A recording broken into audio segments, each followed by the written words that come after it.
Justice Yahya Afridi की बतौर chief justice of Pakistan तैनाती। सदर की मंजूरी के बाद वजारत कानून ने नोटिफिकेशन जारी कर दिया। नए चीफ जस्टिस की तैनाती 26 अक्टूबर से 3 साल के लिए होगी। सदर ने 26 अक्टूबर को उनके हलफ लेने की भी मंजूरी दे दी।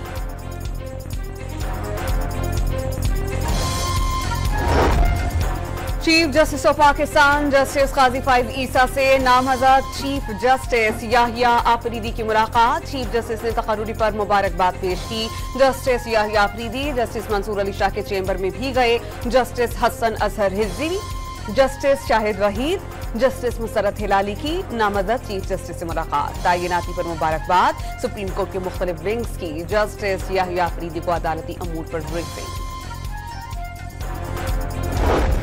जस्टिस याहिया आफरीदी की बतौर चीफ जस्टिस तकर्रुरी पर वकला का मिला जुला रद्द अमल। सीनियर कानूनदान हामिद खान ने ओहदा कबूल न करने की अपील कर दी। सिंध हाई कोर्ट बार और खैबर पख्तूनख्वा बार के वकला का खैर मकदम। इस्लामाबाद के वकला का सीनियरिटी का उसूल नजरअंदाज करने की मुखालफत। लाहौर बार का पार्लिमानी कमेटी के फैसले के खिलाफ तहरीक चलाने का ऐलान। तहरीक इंसाफ कोर कमेटी की 26वीं आईनी तरमीम चैलेंज करने पर मुशावरत। आइंदा के लाही अमल की तैयारी का काम लीगल कमेटी के सपोर्ट। हुकूमत पर हॉर्स ट्रेडिंग के जरिए आईनी तरमीम मंजूर कराने का इल्जाम। सलमान अकरम राजा ने आईनी तरमीम अदलिया को कमजोर करने की एक साजिश करार दे दी। खुसूसी पार्लिमानी कमेटी ने जो मुसवदा फाइनलाइज किया उन्हें भी नहीं मालूम क्या मुसवदा था। उमर अय्यूब का दावा मुल्क की तरक्की के लिए आईन और कानून की बालादस्ती नागुज़िर करार दे दी। मखसूस नशिस्तों का केस नए चीफ जस्टिस के सामने लाने का इरादा भी जाहिर कर दिया। तहरीक इंसाफ का आईनी तरमीम की हिमायत में मुबैना तौर पर वोट डालने वाले 4 अरकान को show cause notice. Zain Qureshi, Aslam Ghumman, Miqdad Ali Khan और रियाज फितियाना से जवाब तलब। पीपल्स पार्टी का सिंध और बलोचिस्तान असम्बलियों से सूबाई आईनी बेंचेस की क़याम की करारदादें मंजूर करवाने का फैसला। पंजाब असम्बली से करारदाद मंजूर करवाने की जिम्मेदारी मुस्लिम लीग नून के सुपुर्द। पीपल्स पार्टी का 31 अक्टूबर को पार्लिमानी बालादस्ती मार्च का भी ऐलान। तैयारियों के लिए 15 रुकनी इंतजामी कमेटी कायम कर दी गई।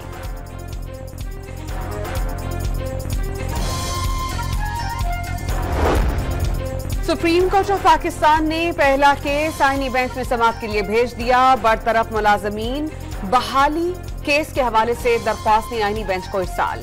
केस में आईनी सवाल है, आईनी बेंच बनेगा तो वही तयन करेगा। जस्टिस मंसूर अली शाह के रिमार्क्स।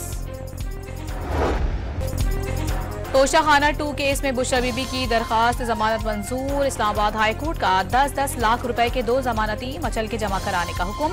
रोककार जारी न होने के बायस आज रिहाई मुमकिन न हो सकी।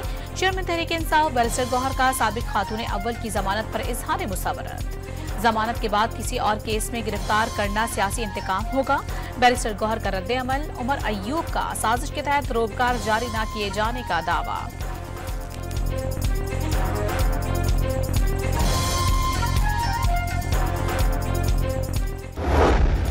बानी पीटीआई से वकला की मुलाकात न करवाने पर दायर तौहीन अदालत की दरख्वास्त पर नोटिस जारी। इस्लामाबाद हाई कोर्ट ने सुप्रीडेंटेंट अरियाला जेल को कल सुबह 10:30 बजे जाती तौर पर तलब कर लिया।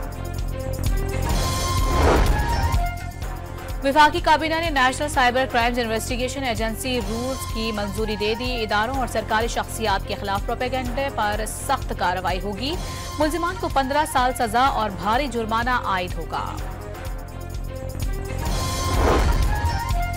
वज़ीर-ए-आज़म ने फ़लस्तीन में इसराइली जारिये पर आलमी बरादरी की खामोशी एक सवालिया निशान करार दे दी। सलामती काउंसिल की करारदादें और आलमी अदालत भी सयानी अफवाज को मजालिम से रोक नहीं सकी। शहबाज शरीफ का पाकिस्तान की मेडिकल यूनिवर्सिटीज में ज़ेर तालीम फ़लस्तीनी तलबा के एजाज में तकरीब से खिताब। पाकिस्तान को फ़लस्तीनियों का दूसरा घर करार दे दिया। मुश्किल की इस घड़ी में लेबनान के अवाम से इजहार यकजहती।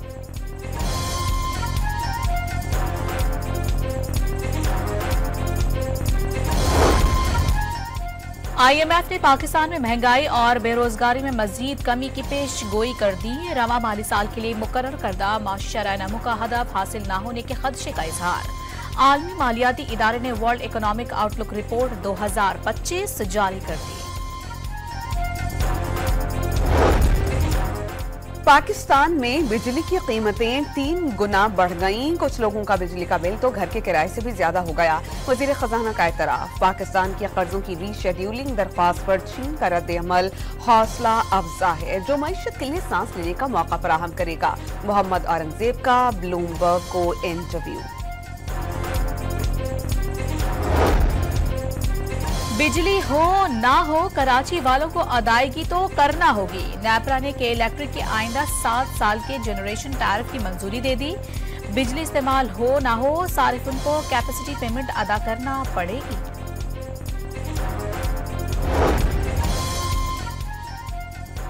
बैरून मुल्क भीख मांगने में मुलविस अफराद के खिलाफ सख्त कार्रवाई का फैसला। पासपोर्ट डायरेक्टरेट का पाकिस्तानी सफारतखानों को खत। मुलविस अफराद के पासपोर्ट कैंसिल करने के लिए रेफरेंस भेजने और डीपोर्ट अफराद का डेटा वजारत दाखिला को फराहम करने की हिदायत।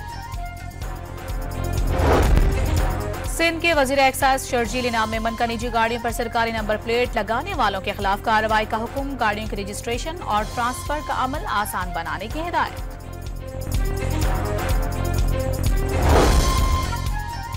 पेशावर में घर से खातून और 2 बच्चों की लाशें बरामद। पुलिस ने जहर से अमवात का शुबा जाहिर कर दिया।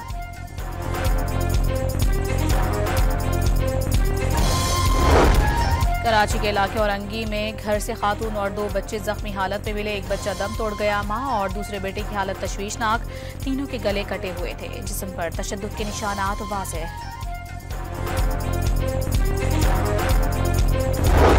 कराची में MKM के रुकन कौमी असम्बली राना अंसार के जमा साल बेटे की नमाज जनाजा।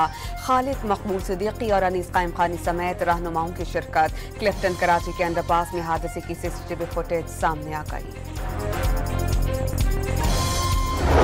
तुर्किया के दारुल हुकूमत अंकारा में दहशतगर्दों का एरोस्पेस हेडक्वार्टर्स पर हमला। 4 अफराद जाँ बहक, 14 जख्मी हो गए। 2 हमला आवर भी मारे गए। फलस्तीन में इस्राएली जारहियत रुक ना सकी। जबालिया में 19 रोज के दौरान 770 फलस्तीनी शहीद। इस्राएली फौज के ड्रोन हमले में शिमाली गाजा की पुलिस चीफ शहीद हो गए। शिमाली गाजा में 3 हफ्तों से जारी इस्राएली मुहासरे के बाइस कहत की सूरत हाल पैदा हो गई।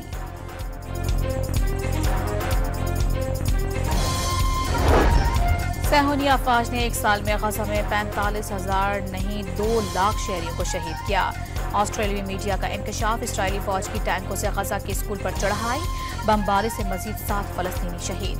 अमरीकी वजीर खारजा की नेतन्याहू से मुलाकात में जंग खत्म करने पर जोर।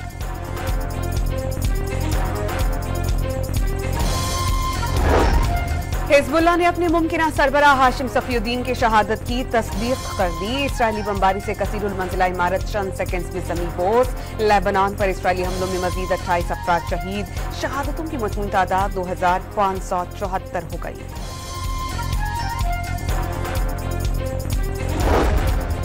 BBC ने इसराइल के झूठ का पोल खोल दिया। सैहोनी अफवाज ने लेबनान में अस्पताल के जेर जमीन हिजबुल्लाह का कमांडर सेंटर होने का दावा करके इमारत को निशाना बनाया था। BBC इन्वेस्टिगेशन टीम ने बताया उन्हें इमारत से तिब्बी सामान के अलावा कुछ नहीं मिला। 5 बड़े अमरीकी इदारों ने डोनाल्ड ट्रंप के एक बार फिर सदर बनने की पेशगोई कर दी। सदारती इंतखाबात में ट्रंप के जीत के इम्कानात 51 और कैमिला हैरिस की कामयाबी का इम्कान 49% होने का दावा। बिल गेट्स ने कैमिला हैरिस की इंतखाबी मुहिम के लिए $50 मिलियन अतिया कर दिए।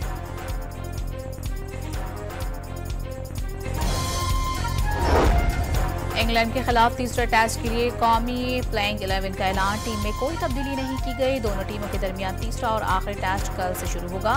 दोनों टीमों की पिंडी स्टेडियम में भरपूर प्रैक्टिस। 3 मैचेस की सीरीज 1-1 से बराबर है।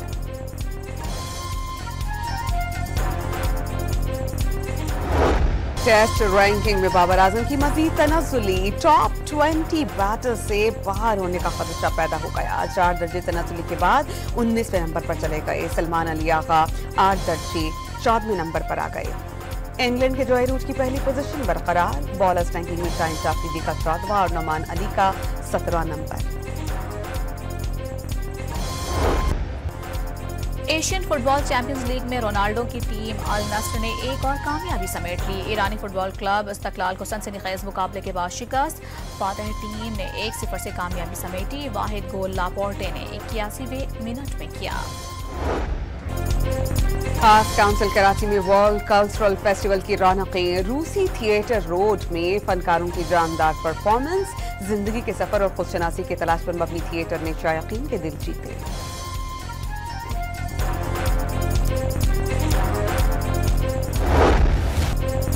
और अमरीकी एजेंट की जुर्म की बड़ी वारदात नाकाम बनाने अहम मिशन पर थाईलैंड पहुंच गया। एक्शन फिल्म बैंकॉक डॉग 12 नवंबर को तहलका मचाएगी।